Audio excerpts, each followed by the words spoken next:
Hello students, welcome back on stars IQ। मैं प्रवीण वर्मा स्वागत करता हूं आप सभी का आपके अपने चैनल स्टार्स IQ पर। We have already discussed about glimpses of India के अंदर जो फर्स्ट पार्ट था वो हमने पहले ही डिस्कस कर लिया है और आज की जो वीडियो होगी उसमें हम सेकंड पार्ट को डिस्कस करेंगे। और सेकंड पार्ट का जो नाम है वो है कुर्ग। कुर्ग जो कि एक डिस्ट्रिक्ट है कर्नाटक के अंदर। और ये जो हमारा सेकंड पार्ट है इसके जो राइटर हैं वो हैं लोकेश एब्रोफ। लोकेश एब्रोफ जो कि एक इंडियन राइटर हैं और वैसे तो प्रोफेशन से ये एक डॉक्टर हैं और लिखते हैं सिर्फ अपने फ्री टाइम में। इनके नाम से गुरुग्राम में एक हॉस्पिटल भी मिलेगा आपको। ये एक सोशल वर्कर भी हैं और साथ में कभी कभी थोड़ा बहुत लिख लेते हैं। सो उनके द्वारा लिखा गया है ये सेकंड पार्ट जिसका नाम है कुर्ग। और जो कुर्ग है, Coorg is the one of the smallest district of Karnataka. Karnataka का सबसे जो छोटा डिस्ट्रिक्ट है वो है कुर्ग। और कुर्ग जो है वो एक हिली एरिया है। यहाँ पे माउंटेन्स आपको बहुत ज़्यादा देखने को मिलेंगी और ये मेनली फेमस है टूरिज़्म के लिए। और यहाँ पे एवरग्रीन जो रेन फॉरेस्ट हैं वो पाए जाते हैं, सदाबहार वर्षावन। और कॉफ़ी का भी उत्पादन बहुत ज़्यादा होता है यहाँ पर, इसीलिए जो कुर्ग है वो बहुत ज़्यादा फेमस है। मेनली अगर हम कुर्ग को डिस्कस करना शुरू करें तो हम स्टार्टिंग करते हैं कि जो कुर्ग है वो स्थित कहाँ पर है। ये मैसूर और जो मैंगलोर टाउन है इन दोनों के बीच में एक हिली एरिया है कुर्ग, जो कि फेमस है कॉफ़ी प्लांटेशन के लिए।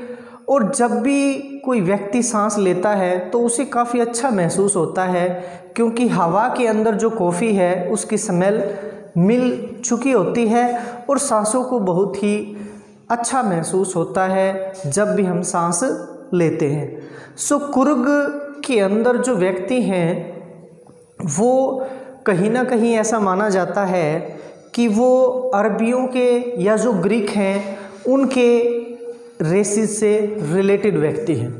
क्योंकि जब अलेक्जेंडर आया था दक्षिण भारत की तरफ अपनी सेना को लेकर तो ऐसा कहा जाता है कि वो दक्षिण भारत से वापस नहीं जा पाया था और उसकी आर्मी के कुछ एक ऐसे सैनिक थे जो कुर्ग के अंदर सेटल्ड हो गए थे। और उन्होंने जो कुर्ग के अंदर जो लोकल लोग हैं वहीं पर उन्होंने शादी कर ली। इसीलिए अगर कुर्ग के ट्रेडिशंस को हम देखें, चाहे वो मार्शियल ट्रेडिशंस हों या फिर मैरिज से रिलेटेड ट्रेडिशंस हों, तो कुर्ग के अंदर हमें एक झलक दिखाई देती है अरबी लोगों की और ग्रीक लोगों की। और जो कुर्ग के लोग हैं वो फेमस हैं अपनी ब्रेवरी के लिए, बहुत ज़्यादा प्रसिद्ध हैं कुर्ग के लोग। अगर आपने जो हमारी इंडियन आर्मी है उसके फर्स्ट जो आर्मी चीफ थे वो भी जनरल करियप्पा थे जो कि एक कुर्गी थे और वो अपनी ब्रेवरी के लिए बहुत ज़्यादा फेमस थे। अगर आप इंडियन आर्मी के अंदर one of the most decorated जो आर्मी की टुकड़ी है वो कुर्ग लोगों की ही है। और कुर्ग लोग ही इंडिया के अंदर ऐसे हैं जिन्हें बिना किसी लाइसेंस के हथियार रखने की अनुमति होती है। अगर वो इंडिया के अंदर कहीं भी जाए तो वो अपने साथ हथियार लेकर कहीं भी यात्रा कर सकते हैं। सो कुर्ग जो मेनली फेमस ब्रेवरी के लिए और माउंटेन्स के लिए, कॉफ़ी बहुत ज़्यादा होती है। और कुर्ग के अंदर अगर हम और कुछ भी डिस्कस करें तो यहाँ पे ब्रह्मगिरी की जो पहाड़ियाँ हैं वो बहुत ज़्यादा फेमस हैं। कुर्ग के अंदर ब्रह्मगिरी की पहाड़ियाँ हैं और जैसे ही हम ब्रह्मगिरी की पहाड़ियों के ऊपर जाते हैं तो हमें बहुत ही एक पैनोरमिक व्यू नज़र आता है। एक बहुत ही वाइड व्यू हम कुर्ग का देख सकते हैं। अगर हम ब्रह्मगिरी की पहाड़ियों पर चले गए तो वहाँ से हमें कुर्ग की जो मिस्टी लैंडस्केप है वो दिखाई देती है। और कुर्ग की जो लैंडस्केप है वो बहुत ही ज़्यादा ब्यूटीफुल है, बहुत ज़्यादा ब्यूटीफुल है। और कुर्ग के अंदर ब्रह्मगिरी पहाड़ियों से अगर हम ऊपर जाएं तो वहाँ पर एक ऐसा क्षेत्र भी है जो रिलीजन के लिए फेमस है, स्पेशली जो बौद्ध धर्म है उसके लिए। बौद्ध धर्म के अंदर जो बुद्धिस्ट लोग हैं और बुद्धिस्ट जो मोंक होते हैं वो आपको अलग अलग टाइप के कलर के जो कपड़े हैं वो डाले हुए मिलेंगे, और बहुत सारे जो मोंक्स हैं वो मिलेंगे आपको कुर्ग के अंदर। कुर्ग के अंदर एक जगह है जिसका नाम है बायला कूपे। जो बायला कूपे जगह है वो बुद्धिस्ट मोंक्स के लिए बहुत ज़्यादा फेमस है। और कुर्ग के अंदर जो डिफरेंट एनिमल्स हैं या फिर बर्ड्स हैं वो भी आपको बहुत सारे देखने को मिलेंगे। और कुर्ग के अंदर देखिए मेनली एवरग्रीन रेन फॉरेस्ट पाए जाते हैं। तो जैसे कोई भी अगर रास्ता है या कोई भी क्षेत्र है तो वहाँ पे जो पेड़ हैं, पेड़ों की जो शेप है ऊपर से ऐसी हो गई है जैसे कि क्या हो, कैनोपी हो। मीन्स वो पूरे एरिया को कवर कर लेते हैं जो ट्रीज़ हैं, और ट्रीज़ के ऊपर बहुत सारे जो बर्ड्स हैं वो मिलेंगे आपको देखने को, या फिर बहुत सारे जो एनिमल्स हैं वो भी जैसे कुर्ग के अंदर जो स्क्वेरल्स हैं या फिर मंकीज़ हैं वो भी बहुत ज़्यादा फेमस है यहाँ के। बर्ड्स और एनिमल्स हैं ये क्या करते हैं, पेड़ों के ऊपर चढ़ जाते हैं और पेड़ों के ऊपर फल खाते हैं। और कर्नाटक के अंदर जो कुर्ग है, कुर्ग के अंदर एक कावेरी जो रिवर है वो भी निकलती है ब्रह्मगिरी की जो पहाड़ियाँ हैं उनसे। सो ये जो पक्षी हैं या फिर जो एनिमल्स हैं ये क्या करते हैं, फल खाते हैं और नदी के अंदर फेंक देते हैं। ये जो काम है इन्हें बहुत ही आनंददायक लगता है, इसीलिए ऐसा ये करते हैं। और कुर्ग के अंदर आपको बहुत टाइप के ऐसे एडवेंचरस जो पीपल हैं वो भी मिलेंगे जो अलग अलग, जैसे कि किसी को राफ्टिंग पसंद है, मीन्स किसी रिवर के अंदर राफ्टिंग करते हैं कुछ लोग, और कुछ लोगों को कैनोइंग बहुत ज़्यादा पसंद है, नौकायान करते हैं रिवर के अंदर। और कुछ ऐसे व्यक्ति भी हैं जिन्हें माउंटेन क्लाइंबिंग बहुत ज़्यादा पसंद है, और कुछ ऐसे भी मिलेंगे आपको जिन्हें बाइकिंग करना बहुत ज़्यादा पसंद है। सो अगर हम ओवरऑल बात करें तो कुर्ग एक बहुत ही सुंदर एक स्थान है यात्रा करने के लिए। लेकिन अगर आप या फिर कोई भी अगर कुर्ग की यात्रा करना चाहता है तो उसके लिए ये जान लेना भी बेटर होगा कि जो मानसून सीज़न होता है जिस समय हमारे यहाँ बहुत ज़्यादा बारिश होती है, ओवरऑल पूरे इंडिया के अंदर ही बारिश होती है, तो कुर्ग के अंदर भी जो मानसून का समय होता है इस समय यात्रा करना सही नहीं होता। यहाँ पे बारिश बहुत ज़्यादा होती है। ऐसा माना जाता है अगर आप सितंबर से लेकर मार्च तक अगर कुर्ग की यात्रा करो तो ये one of the best time होता है कुर्ग की यात्रा करने के लिए। So one of the beautiful place है कुर्ग। इसीलिए कुर्ग के बारे में कहा जाता है कि ये भगवान के साम्राज्य से लाया गया एक टुकड़ा है, एक स्वर्ग का, एक हेवन है अपने आप में, एक बहुत ही सुंदर स्थान है कुर्ग। सो ये था हमारा कंप्लीट डिस्कस कुर्ग के बारे में। यहाँ के लोग कितने ब्रेव हैं और यहाँ पे बहुत सारी ब्यूटीफुल चीज़ें हैं। कॉफ़ी प्लांटेशन बहुत ज़्यादा फेमस है कुर्ग का। सो ये कंप्लीट डिस्कस हमने कुर्ग के बारे में कर लिया है। उम्मीद है कि आपको ये डिस्कशन समझ में आ गया होगा अच्छे से। और साथ में मैंने आपको पहले भी बताया था कि जब भी हम किसी भी लेसन को डिस्कस करेंगे तो साथ में आपको कुछ एक सेंटेंसेस मिलेंगे। अगर आप इन सेंटेंसेस को नोट करते हो, एक बार तो आप ऐसा कीजिए कि वीडियो को देख लीजिए, एक बार वीडियो को देखने के बाद वीडियो को दोबारा रिपीट कीजिए और जो सेंटेंसेस साथ में आ रहे हैं उनको नोट कर लीजिए। अगर आप साथ में नोट करोगे तो फिर लेसन को समझ नहीं पाओगे, इसीलिए रिपीट कीजिए वीडियो को और जो भी सेंटेंसेस आपको दिए गए हैं उनको अच्छे से नोट कर लीजिए ताकि आपका जो ऐसे टाइप क्वेश्चन है वो आसानी से। We have already discussed about 2 parts of Glimpses of India. Today we will discuss about 3rd part of Glimpses of India, tea from Assam. So ये जो हमारा 3rd part है टी फ्रॉम आसाम, जैसा कि नाम से आपको पता चल गया होगा कि आसाम की चाय, आसाम की जो चाय है वो इंडिया के अंदर बहुत ज़्यादा फेमस है। स्पेशली अगर हम नॉर्दर्न इंडिया के अंदर देखें तो चाय बहुत ज़्यादा पी जाती है। चाय सिर्फ नॉर्दर्न इंडिया ही क्या, पूरे वर्ल्ड के अंदर बहुत ज़्यादा पी जाती है। और आसाम जो है वहाँ पे कॉफ़ी प्लांटेशन तो नहीं है, लेकिन चाय का जो प्लांटेशन है, चाय इतनी ज़्यादा होती है कि one of the concentrated area माना जाता है टी के लिए, जो असम है। और इंडिया के अंदर असम की जो चाय है वो बहुत ज़्यादा फेमस भी है। सो ये जो स्टोरी है आपकी टी फ्रॉम आसाम, ये दो बच्चे हैं इसके अंदर, एक तो राजवीर है और एक प्रांजल है। वन ऑफ द टू जो सेंट्रल कैरेक्टर्स हैं वो प्रांजल और राजवीर हैं। जो प्रांजल लड़का है वो है आसाम का, लेकिन रहता दिल्ली के अंदर है। और प्रांजल के जो फादर हैं वो आसाम के अंदर एक टी गार्डन के मैनेजर हैं। और एक जो दूसरा लड़का है वो है राजवीर जो कि दिल्ली के अंदर ही रहता है और दिल्ली का ही रहने वाला है। जब समर वेकेशंस आती हैं, जब गर्मियों की छुट्टियां आती हैं, तो प्रांजल उसे कहता है कि चल क्यों ना असम चले।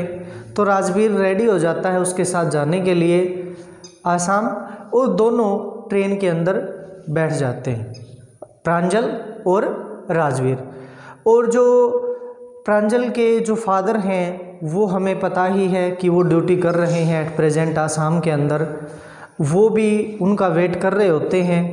जैसे ही वो ट्रेन के अंदर बैठते हैं, इतना लंबा सफ़र होता है और बहुत सारी ऐसी चीज़ें उन्हें रास्ते में देखने को मिलती है। स्टार्टिंग में ही जैसे ही वो ट्रेन के अंदर थोड़ा सा ही सफ़र करते हैं तो एक चाय वाला आता है कि चाय गरम ऐसे बोलते हुए, और जो राजवीर है वो प्रांजल से कहता है कि चाय पीने के लिए, और दोनों चाय ले लेते हैं।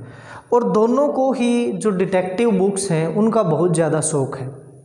जो प्रांजल उस एरिया को पहले ही देख चुका है, लेकिन राजवीर ने इससे पहले इतनी ज़्यादा ग्रीनरी या फिर टी बुशेस या फिर राइस के जो प्लांट्स हैं वो इतने ज़्यादा नहीं देखे थे। इसीलिए जो राजवीर है वो तो बाहर का जो दृश्य है उसको देख रहा होता है, और जो प्रांजल है वो अपनी डिटेक्टिव जो बुक है उसको पढ़ रहा होता है। सो जो राजवीर है वो प्रांजल से चाय के बारे में डिस्कस करना चाहता है, और प्रांजल को बताता भी है कि इंडिया के अंदर बहुत ज़्यादा चाय पी जाती है। और चाय से रिलेटेड जो 2 स्टोरीज़ हैं वो भी वो प्रांजल को सुनाता है। जब वो पहली स्टोरी सुनाता है राजवीर प्रांजल को, तो पहली स्टोरी में वो क्या बताता है प्रांजल को कि एक बार एक चाइनीज़ एम्परर थे, और जो चाइनीज़ एम्परर थे उनकी हैबिट थी हमेशा पानी को वो उबाल कर पीते थे। और एक दिन क्या हुआ, जब पानी उबल रहा था तो जो लकड़ी लगी हुई थी उस फायर प्लेस के अंदर, उसके अंदर से लकड़ियों में से कुछ पत्ते जो हैं वो उस पोट के अंदर गिर गए जिसके अंदर पानी उबल रहा था। तो वो जैसे ही पानी उस एम्परर ने पिया तो उसे उसका जो टेस्ट है वो बहुत ज़्यादा डिलीशियस लगा। और ऐसा माना जाता है कि इस समय के बाद से ही जो चाय है वो डिस्कवर्ड हुई थी। तो प्रांजल जो है वो फर्स्ट स्टोरी के ऊपर हंसना शुरू कर देता है, क्योंकि प्रांजल को लगता है कि ये जो स्टोरी है ये सच नहीं है। और रियल में जो राजवीर है वो एक लेजेंड सुना रहा है प्रांजल को, मीन्स एक दंत कथा है, यानी कि एक ऐसी स्टोरी है जो राजवीर को भी किसी ने सुनाई होगी और लिखित में उसका कोई डिस्क्रिप्शन नहीं है, और राजवीर उसे एज इट इज़ प्रांजल को वही स्टोरी जो है वो सुना रहा है। तो फर्स्ट जो स्टोरी है वो तो एक चाइनीज़ एम्परर से रिलेटेड है, और जो सेकंड स्टोरी है वो है एक बुद्धिस्ट मोंक से रिलेटेड। एक बोधिधर्मा नाम का एक मोंक था जो कि मेडिटेशन करता रहता था, हमेशा ध्यान लगाता रहता था, और बौद्ध धर्म का एक भिक्षु था। और जब भी वो मेडिटेशन करता था तो उसे कई बार नींद आ जाती थी।